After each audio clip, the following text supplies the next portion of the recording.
कि हम कोई भी नई योजना लाए, नई तरीके से लाए, तो कुछ लोगों को उम्र तो बढ़ती है लेकिन समझ नहीं बढ़ती है, तो समझने में बड़ी देर लगती है। कुछ लोगों का ऐसा रहता है और इसलिए चीजें समझने में बड़ा समय जाता है। कुछ लोग तो समय बीतने के बाद भी चीजें समझ नहीं पाते और इसलिए अच्छा लगता है विरोध करें, तो वो विरोध करना अपना तरीका ढूंढते रहते हैं।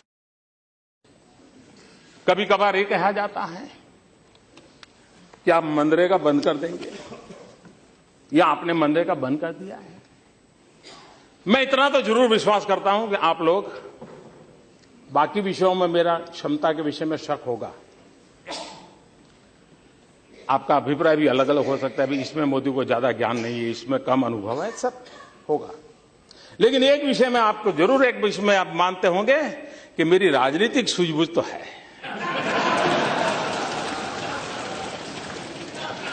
मेरी राजनीतिक सूझबूझ कहती है कि मनरेगा कभी बंद मत करो।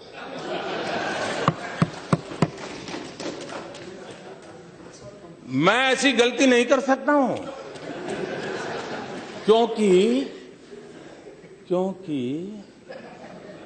मनरेगा आपकी विफलताओं का जीता जागता स्मारक है।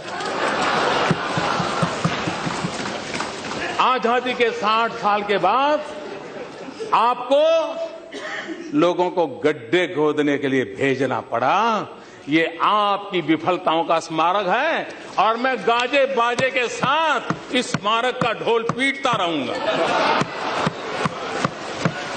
दुनिया को बताऊंगा कि ये गड्ढे तुम खोद रहे हो, उन 60 साल के पापों का परिणाम है।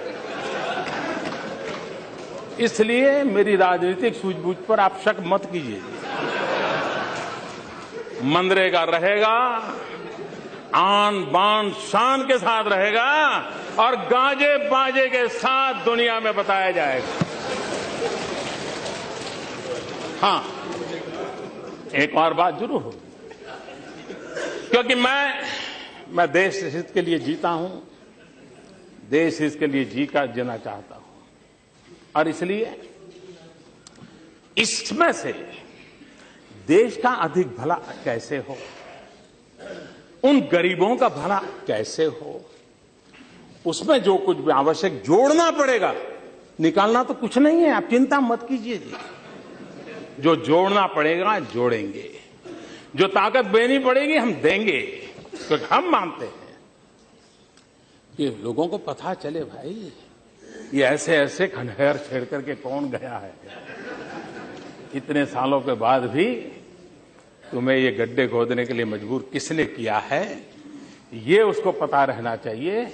और इसलिए ये तो बहुत आवश्यक है और आपने एक बहुत अच्छा काम किया है कि आप अपने फुटप्रिंट छोड़ के गए हैं ताकि लोगों को पता चले। यहां पर अधिकतम आदरणीय सदस्यों ने काले धन की चर्चा की है। जिस काले धन की चर्चा करने से लोग कतराते थे, काले धन की बात आते ही मुंह पे रंग बदल जाता था, उनके मुंह से जब आज काले धन की चर्चा सुनता हूं तो मुझे इतना आनंद होता है, इतना आनंद होता है कि जिस आनंद की कल्पना नहीं कर सकते। और मैं मानता हूं हमारी सबसे बड़ी सिद्धि है तो ये है कि हमने देश को काले धन पर बोलने के लिए मजबूर कर दिया है।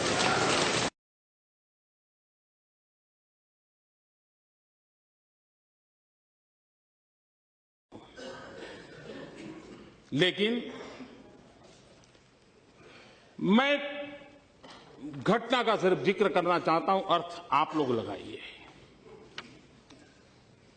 रशिया के राष्ट्र प्रमुख श्रीमान खुश्चेव जब स्टालिन की मृत्यु हो गई,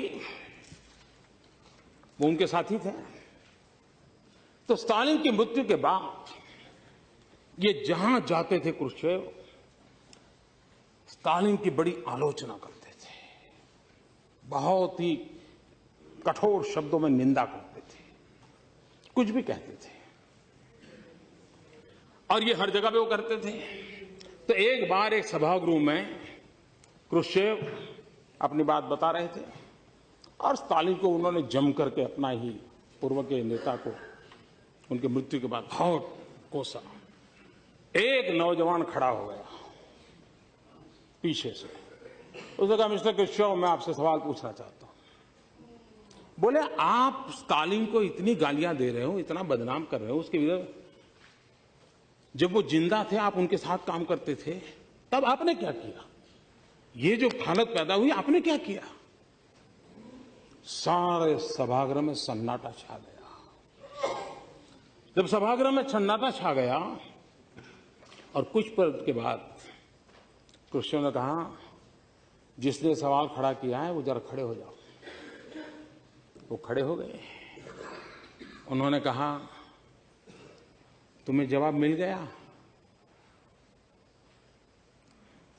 तुम जो आज कर पा रहे हो, स्टालिन के जमाने में मैं चाहता था लेकिन नहीं कर पाता था। और इसलिए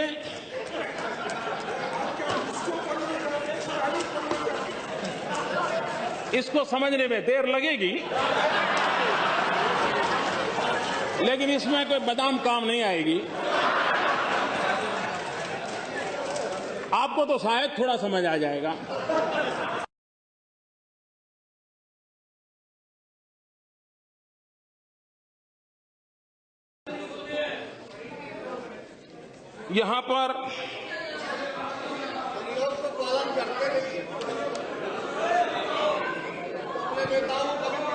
यहां पर कोई भी बात आई तो ये कहा जाता है कि ये तो हमारे समय का है, ये तो हमारी देन है। कुछ बातें ऐसी हैं जो आप ही की तो देन है। अब हमने एक अभियान चलाया स्कूलों में टॉयलेट बनाने का। अब आपकी बात सही है कि मोदी जी, अगर हमने हमारे कार्यकाल में सभी स्कूलों में टॉयलेट बना दिए होते तो तुम क्या करते? ये तो हमने नहीं बनाए, इसलिए तुमने 4 लाख बनाए। ये आप ही की तो देन है।